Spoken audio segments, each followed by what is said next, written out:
तो unitary method में हमारे पास दो कॉन्सेप्ट होते हैं। दो कॉन्सेप्ट क्या होते हैं? एक होता है डायरेक्ट रिलेशन, एक होता है इनवर्स रिलेशन। कौन सा relation? Direct relation, inverse relation. Direct relation में आपको क्या करना होता है? क्रॉस मल्टीप्लाई करना होता है। इनवर्स रिलेशन में क्या होता है कि जो स्टेटमेंट दिया होगा पहली लाइन का आपस में मल्टीप्लाई करना है, जिसका पूछा है कि उसको डिवाइड करना है। तो कि कैसे पता चलेगा डायरेक्ट रिलेशन है? कॉमन सेंस लगाना है डायरेक्ट रिलेशन में कि अगर एक क्वांटिटी बढ़ रही है तो दूसरी भी बढ़ेगी। एग्जाम्पल के तौर पे 20 दिन में 2500 साइकिल बन रही है। 20 दिन में 2500 साइकिल, तो एक महीना मतलब 30 दिन, एक महीने को 30 दिन का, तो 30 दिन में कितनी साइकिल बनेगी? तो आपको सीधा से दो ग्रुप बनाने हैं। साइकिल एक ग्रुप बनाया, एक ग्रुप बनाया ड्रेस। 2500 साइकिल, साइकिल के नीचे साइकिल लिखोगे, साइकिल के ड्रेस नहीं लिख दोगे। साइकिल 2500 साइकिल 20 दिन में बन रही है, तो 30 दिन में कितनी साइकिल बनेगी? तो ड्रेस के नीचे 30 दिन लिखोगे। 30 दिन में कितनी नहीं मालूम हमें, नहीं, तो क्या करो ऐसे क्रॉस मल्टीप्लाई, ये क्रॉस में 2500 इंटू 30 करोगे और ये 20 बच रहा है वो क्या कर दोगे? डिवाइड कर दोगे। एग्जाम्पल के तौर पे 600 किलोमीटर पूरा करने में 12 घंटे लग रही है एक ट्रेन को, तो 800 किलोमीटर में कम दिन लगेंगे, ज़्यादा दिन लगेंगे? 600 किलोमीटर को 12 घंटे लग रहे हैं। 600 किलोमीटर एक ट्रेन चल रही है, 600 किलोमीटर कवर अप करने में कितने घंटे लग रहे हैं? 12 घंटे।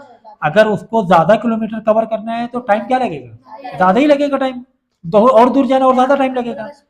तो डायरेक्ट रिलेशन हो गया। कौन सा हो गया? डायरेक्ट हो गया।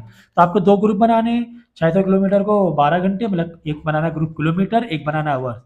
12 घंटे में 600 किलोमीटर जा रही, तो 800 किलोमीटर, किलोमीटर नीचे किलोमीटर रहेगा, 800 यहाँ ना लिख देना, गलत हो जाएगा। 800 किलोमीटर में कितने घंटे लगेंगे नहीं पता, तो ये क्रॉस मल्टीप्लाई बचा हुआ जो रहेगा डिवाइड हो जाएगा। 12 इंटू 8 डिवाइड बाई 600। ठीक है, यूनिट कन्वर्ट सेम करना बहुत ज़रूरी होता है। एग्जाम्पल के तौर पे 360 बीट्स है ना, 5 मिनट में लग रहे हैं। 5 मिनट में 360 बीट है, कह रहा है 1 घंटे में बताओ। ये वाला बहुत इंपॉर्टेंट, इसमें कंफ्यूज हो गए। ठीक है, अब यहाँ देखो 360 टाइम 360 जो बीट हो रही 5 मिनट में हो रही है, और दूसरा पूछा है कि हाफ एन आवर में। हाफ एन आवर मतलब कितने मिनट हो गए? 30 मिनट हो गए। हाफ एन आवर कितने मिनट हो गए? 30 मिनट हो गए।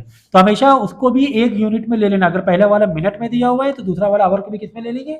मिनट में ले लेंगे। तो आपने एक ग्रुप बनाया बीट, दूसरा ग्रुप बनाए मिनट। 360 बीट कितने मिनट में हो रहा है? 5 मिनट में हो रहा है। तो हाफ एन आवर मतलब 30 मिनट, हाफ एन आवर मतलब 30, हाफ एन आवर को 30 मिनट, मिनट में कन्वर्ट कर देना। आधा घंटे में 30 मिनट, तो 30 मिनट में कितना होगा नहीं मालूम, तो क्या कर दोगे? ऐसे क्रॉस मल्टीप्लाई। डेफिनेटली 30 मिनट में ज़्यादा ही बीट्स होंगी, है ना। क्रॉस मल्टीप्लाई कर देना है, 30 इंटू 360 डिवाइड बाई 5। बड़ा आसान है डायरेक्ट रिलेशन। अब इनवर्स रिलेशन है तो कैसे पता चलेगा? इनवर्स रिलेशन वाले क्या होता है? कोई एक रोड बन रहा है, कोई एक बिल्डिंग बन रही है, मेन और डेज वाला। तो हम यहाँ पे कॉमन सेंस क्या लगाओगे? 12 मेन 18 दिन में एक रोड बना रहे हैं। 12 मेन कितने दिन में बना रहे हैं एक रोड? 18 दिन में बना रहे हैं। अब हमें अगर 9 मेन लेना है, 9 मजदूर हमारे पास, तो वो रोड बनाने में ज़्यादा दिन लगेंगे कम दिन लगेंगे? ज़्यादा, क्योंकि हमारे पास लेबर भाग गया, लेबर कम हो गए। अगर लेबर कम हो गए तो उस एक रोड के बनाने में ज़्यादा दिन लग जाएंगे। यानी कि अगर एक कम हो रहा है तो दूसरा वाला क्या हो रहा है? बढ़ रहा है। तो ये होता है इनवर्स रिलेशन। इनवर्स रिलेशन सबसे आसान तरीका क्या होता है? पहले वाले स्टेटमेंट का आपस में मल्टीप्लाई कर दो। 12 इंटू 18 क्या कर दिया? मल्टीप्लाई कर दिया। जिसका पूछा गया उसको क्या कर दोगे? डिवाइड कर दोगे। एग्जाम्पल के तौर पर देखो 20 पीपल हैं, 20 पीपल क्या बना रहे हैं? एक स्कूल की बिल्डिंग बना रहे हैं, 12 दिन में बनाएंगे। 20 12 दिन में बना रहे हैं, और हमें अगर 8 दिन में बनाना है तो लेबर बढ़ाएंगे कम करेंगे? बढ़ाएंगे। हमें कम दिन में बनाना है उस बिल्डिंग को, बढ़ाएंगे नहीं। ये अगर दिन कम करते हो लेबर को बढ़ाना पड़ रहा है, तो इनवर्स रिलेशन हुआ। इनवर्स से पहले वाले दो लाइन क्या कर देंगे? मल्टीप्लाई, और बच्चों को कर देंगे डिवाइड। लेकिन इसी में क्वेश्चन घुमा के आता है कुछ इस तरीके से, मोर। अब ये वाला देखो, ये hostel has provision of 50 student for a month. For a month, एक महीने का प्रोविजन मतलब खाना है। ठीक है, एक महीना 50 बच्चों का एक महीना खाना चल रहा है। जो खाना है, राशन है, वो 50 बच्चों के लिए एक महीने का है। मतलब एक महीने में 50 बच्चे खा सकते हैं। हाँ 30 डेज। अब ये 10 मोर आ गया। 10 मोर आ गया मतलब इसको कर लो 60 स्टूडेंट। अब क्योंकि 50 में पहले थे, 10 मोर स्टूडेंट हो गए। तो 10 नहीं लिखो, क्या लिखोगे? 60। अगर 10 मोर स्टूडेंट हो गए तो खाना कितने दिन चलेगा? खाना ज़्यादा दिन चलेगा कम दिन चलेगा? अगर बच्चे ज़्यादा आ जाएंगे तो कम दिन चलेगा। ज़्यादा बच्चे आ गए, अब 30 दिन नहीं चलेगा। तो क्या करो, इन दोनों, पहले इन दोनों को ए मंथ मतलब 30 डेज कर लो। पहले तो 50 इंटू 30 करोगे और 60 से डिवाइड कर लोगे। 60 से क्या कर लोगे? डिवाइड कर लोगे।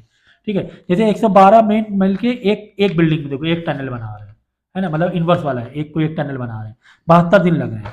हाउ मेनी मोर मैन पूछ रहा है कि उस बिल्डिंग को 48 दिन में बन जाए, कम दिन में हमें 72 दिन बन रहा है, अब हमें क्या बनाना है, कम दिन बनाना है। अगर कम दिन बनाना है तो लेबर बढ़ाना पड़ेगा, घटाना पड़ेगा।